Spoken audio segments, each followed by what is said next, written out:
Quando tinha 9 anos, Robert e seu amigo de infância Mike não foram convidados para a casa de praia de um colega de classe porque eram pobres. Robert voltou para casa e perguntou a seu pai o que deveria fazer para ficar rico, e a única resposta que obteve foi: "Você tem que aprender a ganhar mais dinheiro." Mesmo sendo pequeno, Robert entendeu que esse conselho não o ajudaria a ficar rico. O pai de Robert, a quem Robert chama de pai pobre, era professor e ganhava bem, mas sempre teve dificuldades financeiras. Vendo como Robert e seu amigo Mike estavam determinados a aprender mais sobre como ganhar dinheiro, o pai de Robert, o pai pobre, os aconselhou a ir falar com o pai de Mike, a quem Robert chama de pai rico. Tanto Robert quanto Mike ficaram surpresos com esse conselho, porque pai rico ainda não era rico naquela época. Além disso, ele nunca terminou a 8ª série, mas esteve no comando de vários negócios de sucesso. Mesmo assim, Robert e Mike foram encontrar o pai de Mike. No dia do encontro, ele perguntou aos meninos se estavam prontos para aprender a ganhar dinheiro. Eles ficaram entusiasmados e acenaram com a cabeça que sim. Ele então fez uma oferta. Ele disse que iria ensiná-los a ganhar dinheiro, mas não como uma sala de aula. Ele só os ensinaria se trabalhassem para ele. Segundo ele estaria perdendo tempo se eles quisessem apenas se sentar e ouvir, como faziam na escola. Eles poderiam aprender mais rápido trabalhando com ele. Robert quis fazer uma pergunta, mas não teve chance. O pai de Mike disse que se eles não tomassem uma decisão logo, nunca aprenderiam a ganhar dinheiro. As oportunidades vêm e vão, e saber quando tomar decisões rápidas é uma habilidade importante. Eles sabiam que tinham que decidir. Robert e Mike se entreolharam e ambos concordaram em aceitar a oferta. O pai de Mike ficou satisfeito e disse que pagaria a eles 10 centavos por hora, e eles trabalhariam 3 horas todos os sábados. Embora Robert tivesse um jogo de softball naquele dia, ele escolheu trabalhar e aprender em vez de ir ao jogo. Ele sabia que essa era a sua oportunidade, não quis desperdiçá-la. Então, Robert e Mike começaram a trabalhar para a senhora Martin, que era funcionária do pai de Mike e cuidava de um pequeno supermercado. Era o tipo de mercado onde as pessoas compram produtos essenciais, como leite, pão, manteiga e cigarros. O único problema era que as lojas não tinham ar-condicionado, então eles tinham que manter as portas abertas para a rua e para o estacionamento, o que significava que a poeira entrava na loja toda vez que um carro passava. O trabalho deles era tirar os produtos enlatados das prateleiras, espaná-los para tirar a poeira e depois empilhá-los de volta cuidadosamente. Era um trabalho chato demais. Eles trabalhavam por 3 horas todos os sábados e recebiam 30 centavos, o que não era muito empolgante, já que um gibi custava 10 centavos naquela época. Só toparam porque queriam aprender a ganhar dinheiro. Mas depois de 3 semanas assim, Robert estava pronto para desistir. Ele se sentia como se fosse um escravo, trabalhando por apenas 10 centavos a hora e não tinha mais visto o pai de Mike desde a primeira reunião. Então, na hora do almoço, na 4ª semana, ele disse a Mike que ia pedir demissão. A escola já era chata o suficiente, ele não queria mais desperdiçar seus sábados fazendo aquele trabalho, estava decidido. Para sua surpresa, Mike sorriu e disse que seu pai já esperava que isso acontecesse. Ele havia dito a Mike para se encontrar com ele quando Robert estivesse pronto para desistir. Isso deixou Robert confuso, mas Mark disse que seu pai ensinava as coisas de uma maneira diferente dos pais de Robert. Ele não gostava de dar aulas e palestras e usava a experiência como forma de ensinar. Robert concordou em se encontrar com o pai de Mike no sábado seguinte para ouvir o que ele tinha a dizer. Até o verdadeiro pai de Robert estava com raiva do pai de Mike. O pai pobre o aconselhou a exigir um aumento de pelo menos 25 centavos por hora e, se não conseguisse, pedir demissão. Quando Robert chegou à casa de Mike, ele ainda teve que esperar por 45 minutos antes que o pai rico finalmente aparecesse. Frustrado e zangado, Robert disse ao pai de Mike que ele não havia cumprido sua parte no trato. Ele havia prometido ensiná-lo se trabalhasse para ele, mas não cumpriu sua promessa. Robert o acusou de ser ganancioso e de não respeitar seus funcionários. O pai de Mike então perguntou a Robert se ensinar significava falar ou dar uma palestra, e Robert fez que sim com a cabeça. O pai rico disse a ele que a vida é a melhor professora de todas e que, na maioria das vezes, a vida não fala ou dá palestras. Ele explicou que a vida muitas vezes nos empurra para um lado e para o outro para nos ensinar algo. Algumas pessoas deixam a vida empurrá-las, enquanto outras lutam contra as coisas erradas, seja seu trabalho, chefe ou cônjuge. Mas poucas pessoas aceitam o empurrão da vida como uma oportunidade de aprender e crescer. Pai Rico disse que tinha mais de 150 funcionários, mas nenhum deles jamais pediu que ele os ensinasse sobre dinheiro. Eles só buscavam empregos e contra-cheques, nunca entendendo realmente o propósito de seu trabalho. No entanto, quando Mike lhe disse que os dois queriam aprender a ganhar dinheiro, Pai Rico decidiu criar um programa que refletisse as experiências da vida real. Ele pagou a eles apenas 10 centavos por hora, o que inicialmente os deixou com raiva, mas ele explicou que queria que eles experimentassem o empurrando a vida para que pudessem entender o que ele estava tentando ensinar. Quando Pai Rico perguntou a Robert o que ele havia aprendido trabalhando por um salário tão baixo, ele reclamou de sua ganância e falta de respeito por seus trabalhadores. Ele até ameaçou pedir demissão se seu pai rico não lhe pagasse mais ou lhe ensinasse mais. Pai Rico explicou que a maioria das pessoas faria exatamente o que ele sugeria, pediria demissão e procuraria um emprego com melhor remuneração. No entanto, isso geralmente não resolveria seus problemas. Ele queria que Robert entendesse que esperar por um aumento, pensando que mais dinheiro resolveria seus problemas, não era a solução. A solução é fazer o dinheiro trabalhar para você. Robert estava lentamente começando a entender a lição que Pai Rico estava tentando ensinar. Pai Rico perguntou se Robert ainda tinha paixão por aprender. Quando Robert disse que sim, ele disse que iria parar de pagá-lo pelo trabalho na loja. Robert ficou confuso. Veio pedir um aumento, mas agora ia trabalhar de graça. Pai Rico disse que se ele quisesse ganhar mais dinheiro, precisaria usar a cabeça e descobrir. Robert e Mike trabalharam de graça por 3 semanas. Um dia, o pai de Mike apareceu e levou os meninos para fora para tomar um sorvete. Pai Rico perguntou se eles já tinham aprendido alguma coisa. Eles responderam que não. O Pai Rico disse-lhes que era melhor se apressarem e começarem a pensar na lição que os aguardava. Para explicar a lição, ele pediu aos meninos que olhassem para a Sra. Martin e para as pessoas no parque e pensassem se a vida que estão vivendo lhes parece emocionante. Eles trabalharam duro por pouco dinheiro durante toda a vida, agarrados à ilusão de segurança no emprego e ansiosos por 3 semanas de férias a cada ano e talvez uma aposentadoria após os 45 anos de serviço. Pai Rico disse a eles que se esse tipo de vida os entusiasmava, ele estava disposto a oferecer-lhes um aumento de 25 centavos por hora. Seus batimentos cardíacos aceleraram e eles sabiam que o valor era muito para eles, mas ainda assim eles disseram que não. Vendo a resistência deles, Pai Rico aumentou sua oferta para $1 por hora. Depois, para $2. Cada vez que ele aumentava sua oferta, o coração de Robert começava a explodir e seu cérebro o pressionava a aceitar a oferta. Ele sabia que $2 por hora faria dele o garoto mais rico do mundo. Ele não conseguia imaginar ganhar tanto dinheiro. Ele quis dizer sim. Ele já podia imaginar uma bicicleta nova, uma nova luva de beisebol e a adoração de seus amigos quando ele exibisse o dinheiro. Mas, de alguma forma, sua boca permaneceu fechada. Pai Rico estava olhando para os 2 garotos que o encaravam de volta, olhos arregalados e cérebros vazios. Ele os estava testando e sabia que havia uma parte de suas emoções que queria aceitar o acordo. Ele sabia que cada pessoa tem uma parte fraca e carente de sua alma que pode ser comprada, e ele sabia que cada indivíduo também tinha uma parte de sua alma que era resiliente e nunca poderia ser comprada. Era apenas uma questão de qual das partes era mais forte. Então, ele fez uma oferta final de $5 por hora. De repente, as expressões dos meninos mudaram e seus olhares vazios se transformaram em calma. Era como se a tentação desaparecesse naquele momento. Eles sentiram que a parte de sua alma, que era fraca e carente, foi silenciada. E quem assumiu o controle foi a parte que não tinha preço. O Pai Rico disse que era bom que não tivessem preço. A maioria das pessoas tem preço, porque suas vidas eram controladas pelo medo e pela ganância. O medo de ficar sem dinheiro os faz trabalhar duro por um salário, mas assim que eles têm o dinheiro, a ganância os faz pensar em todas as coisas que poderiam comprar. O que os faz precisar de mais dinheiro, o que os faz gastar mais e trabalhar mais. É o que o Pai Rico chamava de corrida de rato.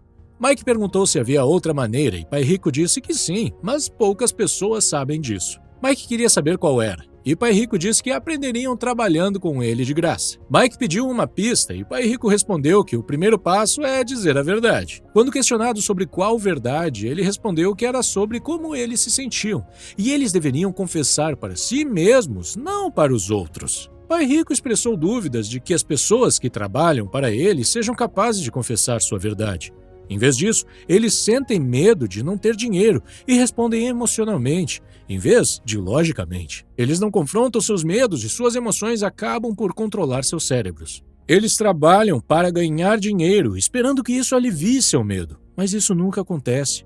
O dinheiro governa suas emoções e almas, mas eles se recusam a reconhecer essa verdade. Pai Rico os incentivou a evitar essa armadilha, afirmando que ser rico não resolve o problema. E quando lhe perguntaram o porquê, ele apresentou a outra emoção-chave: o desejo. É comum as pessoas desejarem coisas melhores, mais bonitas ou mais excitantes. Muitas vezes trabalham por dinheiro porque acham que isso os fará felizes, mas a felicidade do dinheiro dura pouco.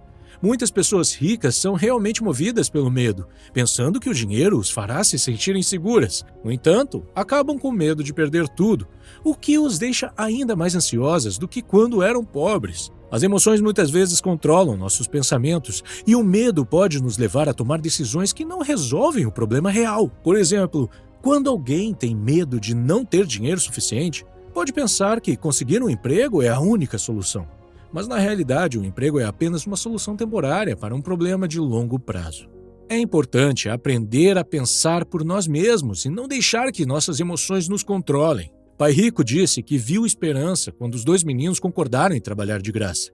E também deram o primeiro passo quando resistiram às emoções e à tentação de ganhar um salário maior por hora. Eles estavam aprendendo a pensar, apesar de estarem emocionalmente carregados. Ele disse a eles para continuarem trabalhando e quanto mais cedo se esquecessem de precisar de um contra-cheque, mais fácil seria sua vida adulta. Ele os encorajou a continuar usando seu cérebro trabalhando de graça, e logo somente lhes mostrariam maneiras de ganhar dinheiro muito além do que jamais poderia pagar. Eles seriam capazes de ver coisas que os outros não veriam.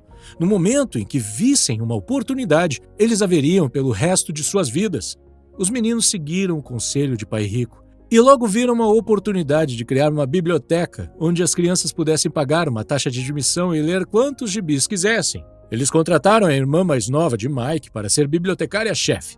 Ela cobrou de cada criança 10 centavos pela entrada na biblioteca. Era uma pechincha para as crianças, já que uma história em quadrinhos custava 10 centavos cada, e poderiam ler 5 ou 6 em 2 horas. Mike e Robert ganharam em média $9,50 por semana durante um período de 3 meses. Eles pagavam à irmã deles $1 por semana e permitiam que ela lesse os quadrinhos de graça.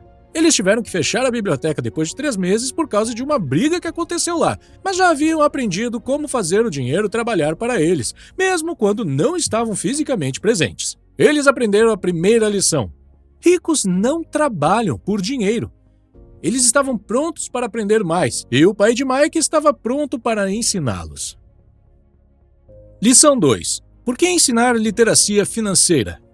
Quando as pessoas perguntam a Robert por onde começar a enriquecer, ele dá a mesma resposta que seu pai rico lhe deu. Se você quer ser rico, precisa ser alfabetizado financeiramente. Por exemplo, contabilidade é uma matéria chata e confusa, mas absolutamente crucial para o sucesso financeiro.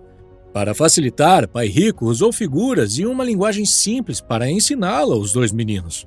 Uma das primeiras coisas que Pai Rico explicou a Robert e Mike foi a diferença entre um ativo e um passivo. Ele disse que se você quer ser rico, a única coisa que precisa fazer é comprar ativos.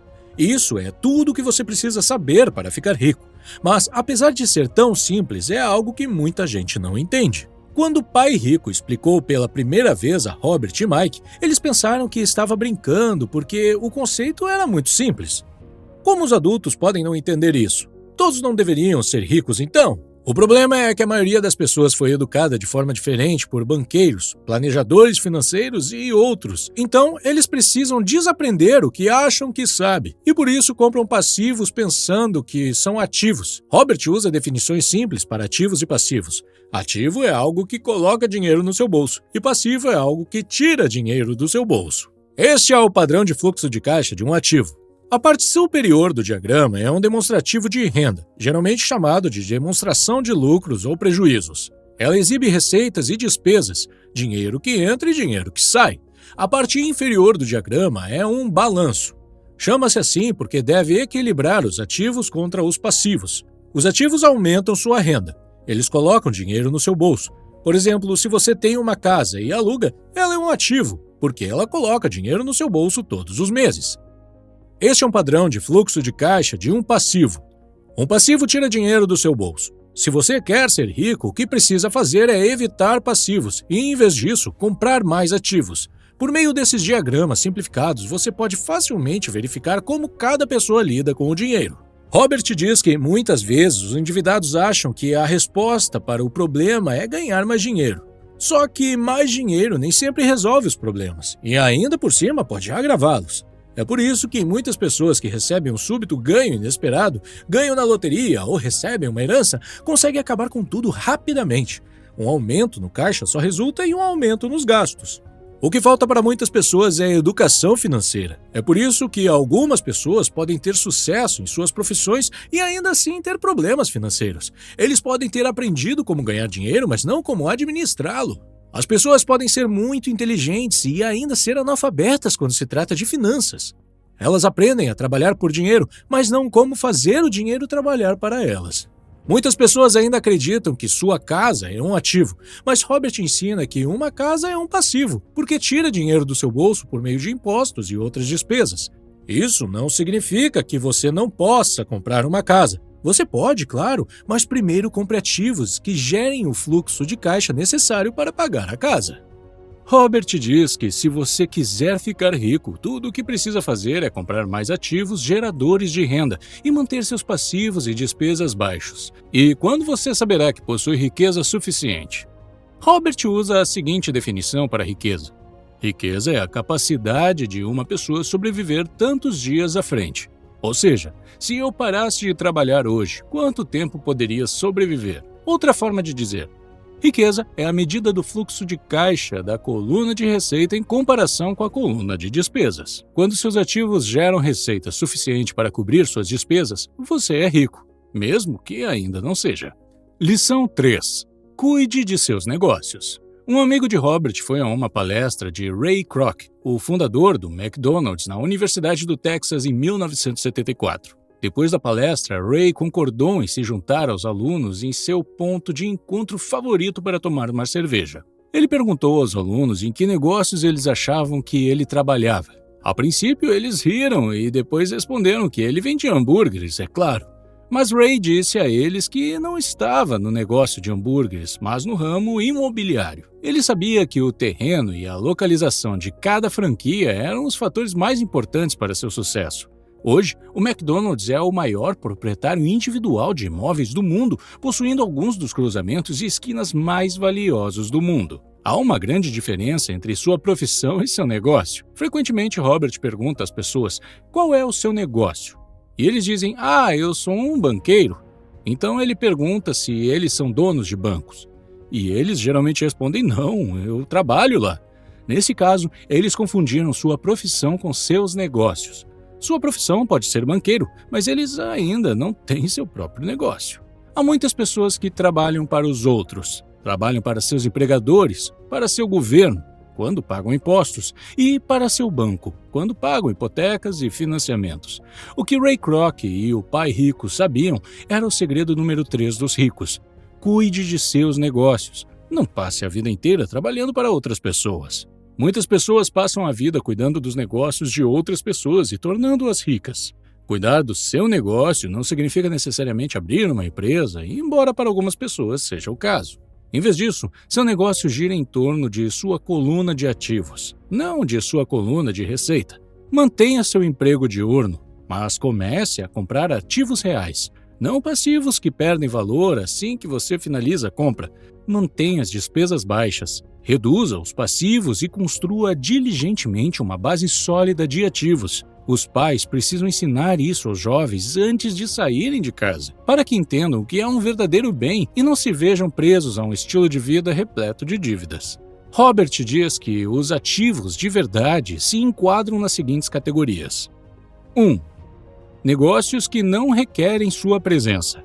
Ele é o dono, mas são administrados ou gerenciados por outras pessoas. Se ele tem que trabalhar lá, não é um negócio, é um emprego. 2. Ações. 3. Títulos. 4. Imóveis geradores de renda. 6. Royalties de propriedade intelectual, como música e patentes. 7. Qualquer outra coisa que tenha valor, produza renda ou valorize e tenha mercado. Adquira ativos que você ama. Robert adora imóveis e, portanto, passa muito tempo pensando e comprando imóveis. Se você não gosta de imóveis, não invista neles. Mesmo enquanto trabalhava na Xerox, Robert cuidava de seus próprios negócios. Ele manteve seu emprego diário e lentamente construiu uma coluna de ativos. Quanto mais ele entendia de contabilidade e gestão de caixa, melhor ele analisava os investimentos e, eventualmente, criou sua própria empresa. Ele não recomenda que as pessoas abram uma empresa a menos que realmente tenham desejo de fazê-lo. Caso contrário, ele os aconselha a manter seu trabalho diário e cuidar de seus negócios, construir e manter sua coluna de ativos forte. À medida que o fluxo de caixa cresce, você pode se entregar a luxos, mas apenas se o fluxo de caixa permitir. Construa a coluna de ativos e deixe que a renda gerada por esses ativos pague pelos luxos. Quando os ativos geram renda suficiente para cobrir luxos, é quando você pode comprá-los. Lição 4. A história dos impostos e o poder das empresas. Muitas pessoas veem Robin Hood como um herói, tirando dos ricos e dando aos pobres. Pai Rico não compartilhava dessa opinião. Ele dizia que Robin Hood era um vigarista. Embora o sentimento popular seja de que os ricos deveriam pagar mais impostos e dar aos pobres, na realidade é a classe média que é pesadamente tributada, e especialmente a classe média alta que teve acesso à educação formal. Para entender como isso acontece, Robert faz um breve histórico dos impostos.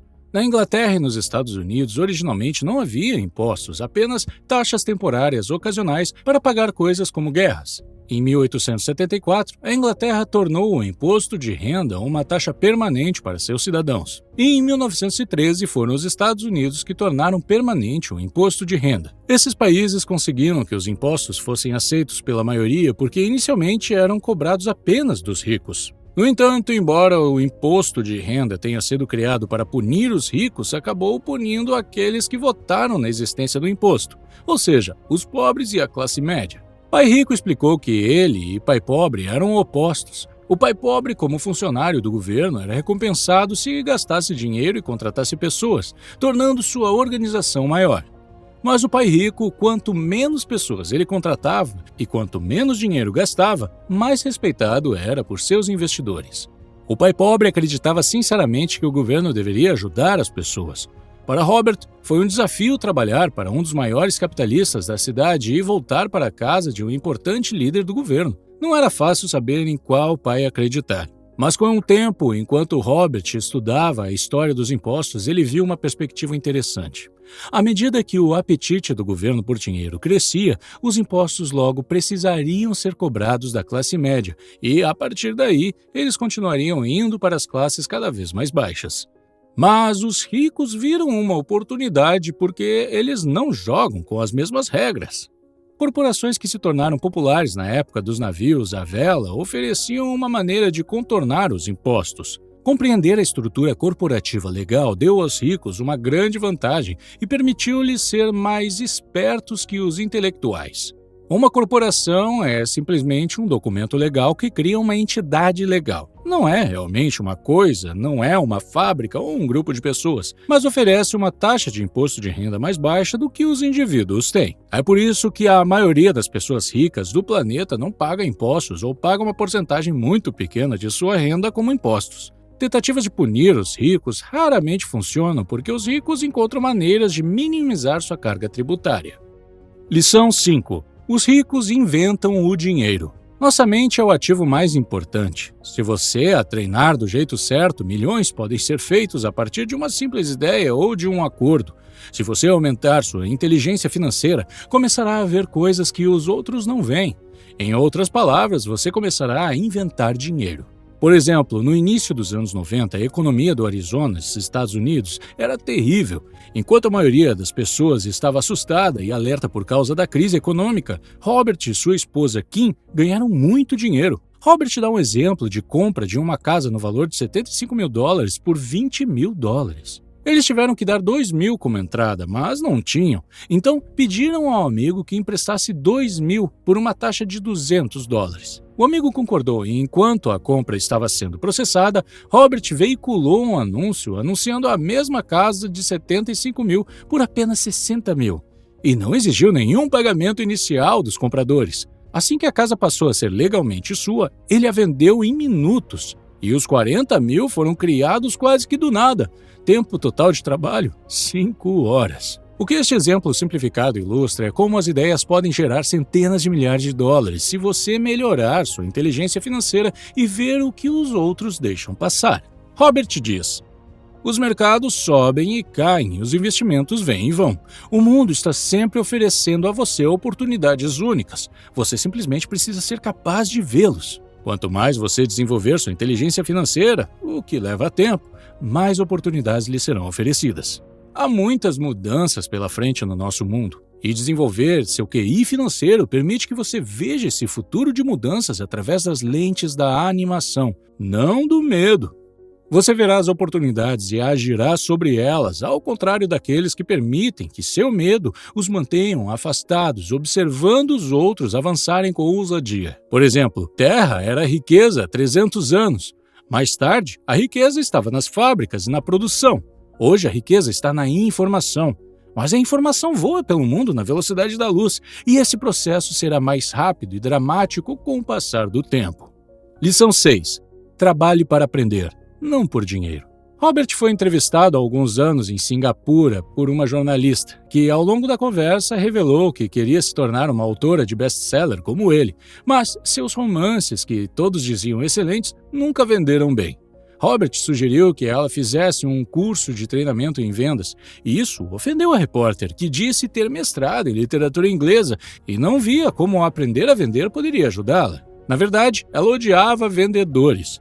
Quando Robert apontou que ele é um autor da lista dos mais vendidos, não um autor da lista dos mais bem escritos, ela respondeu que nunca desceria tão baixo e aprenderia a vender, e saiu da entrevista. Existem pessoas talentosas ao nosso redor que lutam financeiramente, assim como aquela repórter. Nas palavras de um consultor de negócios, eles estão a uma habilidade de distância da grandeza. Quando se trata de dinheiro, a única habilidade que a maioria das pessoas conhece é trabalhar muito. Se aquela repórter fizesse alguns cursos de venda, depois conseguisse um emprego em uma agência de publicidade, ela aprenderia muito sobre vendas e poderia usar esse conhecimento para vender mais romances. Quando Robert lançou seu primeiro livro, Empreendedorismo Não Se Aprende na Escola, um editor sugeriu que ele mudasse o título para A Economia da Educação.